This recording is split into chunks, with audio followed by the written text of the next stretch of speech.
જય દ્વારકાધીશ। હું છું મીરા આહિર।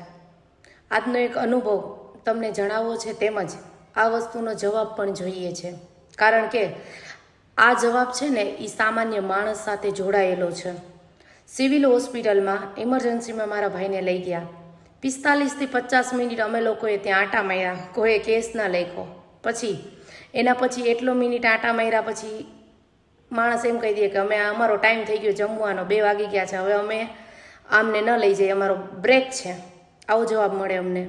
પછી અમે અમારી હાથે લઈ ગયા, પછી બીજે લઈ ગયા તો એને ચોથા માળે ત્યાં શિફ્ટ કર્યો। તો ત્યાંના મેડમ સર ઇમરજન્સી સ્ટાફનો બહુ ગેરવર્તન, મજા આવે એવી અભદ્ર ભાષામાં વાત કરે, મજા આવે એવા જવાબ આપે, અને મજા આવે એવું બોલે કે નથી દાખલ કરવો, જા તારા થાય કરી લે, આવા શબ્દ યુઝ કરે।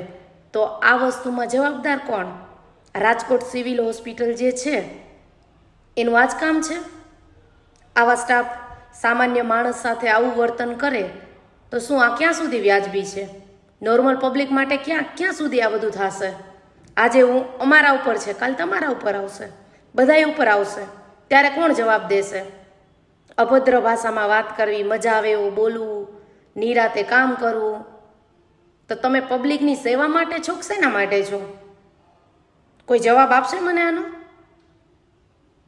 જવાબ તો દેવો પડશે ને, કોકે તો જવાબ દેવો પડશે ને, કે પછી આમ નામ બધું જે ચાલે છે એ ચાલ્યા રાખશે? ક્યાં સુધી ચાલશે આ બધું? માણસના જીવથી વધારે કાંઈ છે ખરું દુનિયામાં? કોઈ કહેશે મને? આ વસ્તુનો મને જવાબ જોઈ છે। રાજકોટ સિવિલ હોસ્પિટલ આ વસ્તુનો જવાબ જોઈ છે મને, જે તમારા સ્ટાફની બહુ એટલે બહુ ગેરવર્તન કરે છે અને મજા આવે એવા જવાબ આપે છે ને એનો।